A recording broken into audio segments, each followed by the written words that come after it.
If you enjoy listening to terrifying Reddit horror stories while watching Need for Speed gameplay, you're in the right place. Tonight, we've selected 5 of the creepiest Reddit horror stories we could find. Each one was chosen to keep you on edge until the very last sentence.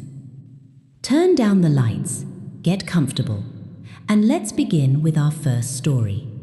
The first warning arrived in an email so ordinary that I almost deleted it. Important resident safety notice. That was the subject line. In my building, those words usually meant the elevator was broken, the laundry room was flooding, or management had discovered a new way to blame tenants for mold. But this message was different. It told every resident not to use the peephole after 9 p.m. If someone knocked, we were supposed to call the front desk. We were not supposed to look. At first, I laughed. I live alone on the 6th floor of an old building with yellow hallway lights and carpet that smells permanently damp. The walls complain when the wind hits them. The elevator groans like it regrets its career.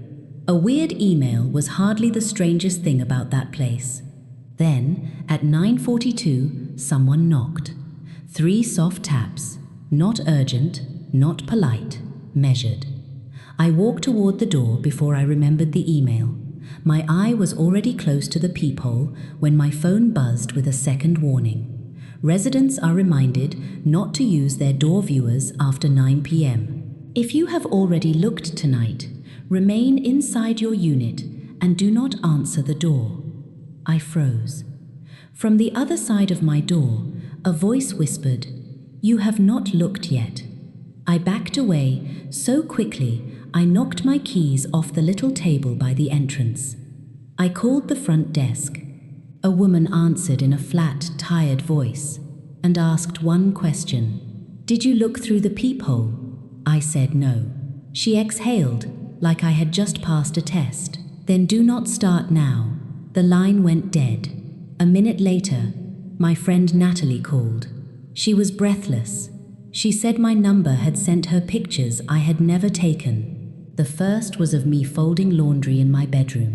The angle was high, from the vent above my closet. The second showed me asleep under my blanket. Under it was a message I had not typed. "She is home." The knock came again. 3 taps. Then a man's voice said, "Maintenance, we need to come in." I stayed silent. "Please look through the peephole and confirm it is me," he said. That was when I understood. The warning was not about the peephole being cursed.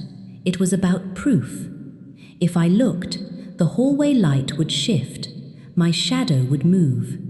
Whoever was outside would know for certain that someone was inside. Another voice spoke farther down the hallway. "Is she looking?" The man answered, "Not yet."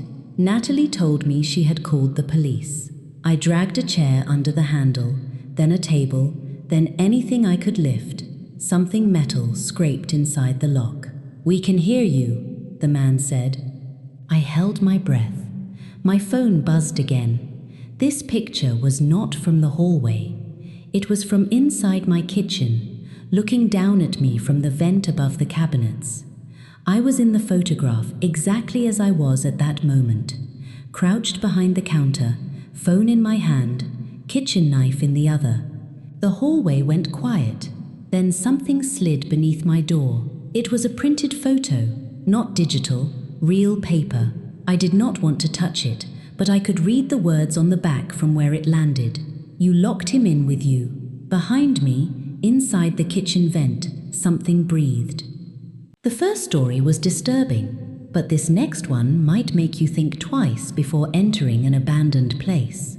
Here's the second Reddit horror story. I worked maintenance for the city subway for 6 years, and I learned early that darkness underground is different from darkness anywhere else. On the surface, darkness is the absence of light. Below the city, it feels occupied. The old workers called one sealed section the Black Line. Officially, it did not exist. Unofficially, every veteran technician knew the stories. Men had gone down there in the 1920s after a cave-in, and never returned. The city erased the line from maps, poured concrete over the access points, and pretended the tunnels had never been built. Then a water main burst near one of the sealed entrances, and we were sent to inspect the damage. There were 4 of us: me, Jackson, Lee, and Miller. Miller was the oldest. He barely spoke, but before we entered, he grabbed each of us by the shoulder and said, "No whistling, no humming, no answering anything you hear. If it sounds human, it is waiting for you to make it real." Jackson laughed. Lee did not. The black line was colder than it should have been. Our lights stretched only a few feet ahead before the tunnel swallowed them. The walls were wet. Rusted tracks vanished into blackness. Far away, something tapped. Tap, tap, tap. Jackson said it was pipes. Miller told him to keep walking. Half an hour in, we found old posters still glued to the wall. Faces from another century smiled at us through rot and dust. Then we heard a voice from behind the concrete. "We are here." Lee nearly dropped his flashlight. The voice sounded close, but the wall beside us was solid. Then another voice joined it. Then another. Soon the tunnel filled with whispering, as if a crowd was speaking from inside the stone. Jackson pressed his ear to the wall before Miller could stop him. His face changed. The humor left him all at once. "That is my mother," he whispered. "She says she is cold." Miller threw him backward. "They do not want your sympathy. They want your answer." The voices rose. They knew our names. They knew childhood secrets. They knew the exact words we had never told anyone. Then, from somewhere beyond the dark, someone began whistling. It was a simple tune. Jackson answered without thinking. Just 3 notes. The tunnel went silent. Then, something answered him from every direction at once. Jackson smiled, like he had suddenly remembered good news. He stood, walked past us, and stepped into the dark between our flashlights. Lee screamed his name. Miller grabbed me and pulled me back. "He is not walking away," Miller said. "He is being led." The walls began to tap faster. Lee ran. I followed Miller. Behind us, Lee's light jerked wildly, then vanished. His scream did not stop. It stretched thin, like it was being pulled through a crack too narrow for a person. When I looked back, Miller was smiling. Not scared, not sad, smiling. He whispered, "They finally remembered me." I ran until my lungs burned. I found the access ladder by luck, climbed into daylight, and never saw the others again. The transit authority questioned me for hours. They had records for Jackson and Lee. They had mine. But when I mentioned Miller, the supervisor went pale. "Only 3 of you went down," he said. There had never been a Miller in the maintenance department. I quit that day. I moved to a town with no subway, no tunnels, and no underground crossings. I sleep with the radio on because silence has become dangerous. Sometimes, in the static between stations, I hear tapping. Then a man's voice asks if I remember the tune. Some horrors hide in the dark. Others are already inside your home. Here's the 3rd Reddit horror story. It started with one fly. It sat on the rim of a glass I had just filled from my kitchen sink, rubbing its front legs together like it owned the place. I dumped the water, washed the glass, and reached for another. By the time the second glass was full, 2 more flies were crawling around the faucet. They did not dart away when I moved. They watched me. I submitted a maintenance request. Category: Pest Control. Issue: Flies in unit. Source unknown. The portal assigned a number. Nobody came. By the next morning, the kitchen smelled wrong. Not rotten exactly. Sweet. Heavy. Like flowers left too long in dirty water. Flies lined the counter in neat rows. They gathered on the microwave handle. They appeared inside a clean mug I had put away the night before. The maintenance portal updated. Technician unable to confirm entry. Resident unavailable. I was home all day. No one knocked. I wrote back, I am inside. Please knock loudly. The next update came 2 hours later. Resident unavailable for entry. I called the office. Voicemail. I called the emergency line. Voicemail. I knocked on my neighbor's door because I could hear someone dragging something heavy inside her apartment. The dragging stopped the instant I knocked. That night, I woke on the couch with a fly walking across my upper lip. In the bathroom mirror, my face looked grey and wrong. There was a bruise on my cheek I did not remember getting. When I touched it, I felt nothing. Then something moved inside my nostril. A fly crawled out. I submitted another request with shaking hands. Category: Emergency. Issue: Health hazard. The portal loaded for nearly a minute, then answered. Request closed. Resident unavailable for entry. I typed, I am available. Closed. Resident unavailable. I typed, I am in the apartment. Closed. Resident unavailable. I typed, I live here. This time, the page refreshed by itself. Occupancy status, pending verification. That was when I checked my phone and saw missed calls from my mother, my landlord, and my job. Apparently, I had not shown up for work in 2 days. I tried to text everyone that I was fine, but when I opened the messages again, the conversations were blank. The flies gathered on the wall above the couch. They moved together in a shifting dark patch, almost forming a shape, then refusing to become one. On the 6th day, I heard voices in the hallway. Police department. Maintenance is with us. We are coming in. Relief hit me so hard I nearly cried. I opened my mouth to shout that I was there. Only a dry clicking sound came out. Every fly in the apartment lifted into the air at once. The bedroom door was shut. I did not remember shutting it. I had stopped going in there. The smell was strongest on that side of the apartment, and the flies were forcing themselves out from under the door in a black, steady stream. The front door opened. Someone gasped. The bedroom door swung inward. I saw a shape on the floor beside the bed. An officer whispered, "How long has she been here?" I wanted to scream, "Ask me. I am right here." But nobody looked at me. The portal chimed on my laptop. A new maintenance note appeared on the screen. Entry completed. Resident not located. Then another line typed itself beneath it. Unit occupied by remains only. The flies turned toward me as if they had been waiting for me to understand.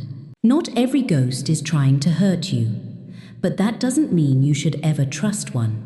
Here's our 4th Reddit horror story. For 6 years, I drove Route 47. It was not special. Downtown Transit Center, Industrial District, River Bridge, quiet neighborhoods, final stop at a shopping center. Same streets, same turns, same tired passengers every night. The first strange passenger appeared during a rainstorm in November. It was close to midnight. Only 3 riders were left. A student with headphones, an older woman with grocery bags, and a man sitting in the rear left seat. I did not remember him boarding, but drivers miss things. What bothered me was how still he was. He did not look at his phone, he did not shift, he did not look out the window. He sat with his hands folded in his lap, staring straight ahead. The woman got off, then the student. At the final stop, the man remained. I walked back and said, "End of the line." The seat was empty. I told myself he must have slipped out while I was checking the fare box. But the next week, he appeared again. Same seat, same jacket, same work boots, same sad, exhausted face. He vanished again before I could reach him. An older driver named Carl heard me talking about it and asked which seat. When I told him, his expression changed. Years earlier, a man had been found dead in that exact seat during the last run of Route 47. No one knew how long he had been riding before anyone noticed. After that, the bus began filling with impossible passengers. First a woman sat beside him, then two more appeared behind them. Then half the back rows were occupied by silent riders who never boarded and never left. They all had the same expression, not angry, not threatening, just defeated. Like people waiting for bad news they already knew was coming. I stopped telling co-workers. Nobody believed me. Then came January 17th. Fog swallowed the city so completely that the streetlights looked like coins under dirty water. My last run was almost empty. At first, only one ghost sat in the back. Then I looked again. The bus was full. Every seat behind me held a passenger. Men in work clothes, a woman in a hospital bracelet, a boy with one shoe missing, an elderly man clutching a paper bag to his chest. None of them spoke. At the intersection near the industrial district, my light turned green. I started forward. Every passenger stood up at once. They pointed to a side street. I do not know why I obeyed. Some part of me knew they were not trying to scare me. They were trying to warn me. I turned the wheel. The bus lurched down the side road, just as a tractor trailer blasted through the intersection at full speed. It tore across the exact space where my bus would have been. If I had gone straight, every living person on board would have been gone. When I stopped shaking enough to breathe, I looked in the mirror. The bus was empty. Carl was waiting at the depot when I returned. He looked older than he had that afternoon, like he had spent the whole night standing in the rain. "They saved you," he said. "Who are they?" He looked past me, toward the dark bus. Passengers who never reached their stop. I still drive Route 47. The ghosts appear less often now. Usually only one or two, always in the back. The man in the work boots still comes every few months. But now, when I catch him in the mirror, he is not staring into nothing. He is smiling. Last night, though, he pointed again. Not at the road, at the empty seat directly behind me. We've reached the final story. Sometimes the most terrifying places aren't abandoned. They're still waiting for someone to walk in. Here's our last Reddit horror story. The job listing said night security, private research facility, $40 an hour. That should have been the first warning. The address led me deep into the Appalachian Mountains, down a dirt road that my phone stopped recognizing after the first gate. The gate opened by itself. No guard, no booth attendant, just a green light and a road that disappeared between black trees. After 10 minutes, I reached a tunnel cut straight through the mountain. Water ran down the walls. The concrete looked too new, as if the place had been built yesterday and abandoned a century ago. On the other side stood a glass structure the size of a stadium, 5 stories tall, sealed into the rock. Project Grey Ark was stamped into the metal above the entrance. I should have left. Every part of me knew it. Instead, I stepped through the first glass door. It locked behind me. White mist hissed from vents in the ceiling. It smelled sharp and chemical. I covered my mouth, stumbled forward, and the second door opened into a spotless lobby. Maps covered the walls, not office maps, habitat maps, rainforest dome, desert dome, tundra dome, ocean dome. There were arrows pointing toward an exit after the tundra section, but the entrance behind me would not open. The only unlocked door led into the rainforest. Through the glass, I could see trees pressing against artificial sky. Mist drifted between the trunks. Shapes moved inside. At first, I thought they were animals. Then one of them stopped near the glass, and stood upright. Too tall, too still. I found a reception computer that somehow still worked. The websites were all wrong, as if the internet had been frozen in the 1990s. The only page that loaded was an old message board called Grey Arc Internal. Most posts were nonsense. Then I found one dated 30 years earlier. If you are reading this from the lobby, do not enter the rainforest while it is watching the door. Another post said, the rainforest learned the shape of the staff first. Then, the copies ask for help in voices you recognize. Something knocked on the glass. I looked up. My own face stared back from between the leaves. Not a reflection, not exactly. It was wearing my face the way a mask wears a person. Its eyes were dark and patient. It lifted one hand and pressed it against the glass. The lobby speakers crackled. A recorded voice said, "Security route begins in 2 minutes. Please proceed into Rainforest Dome." The door clicked, unlocked. Behind me, the entrance remained sealed.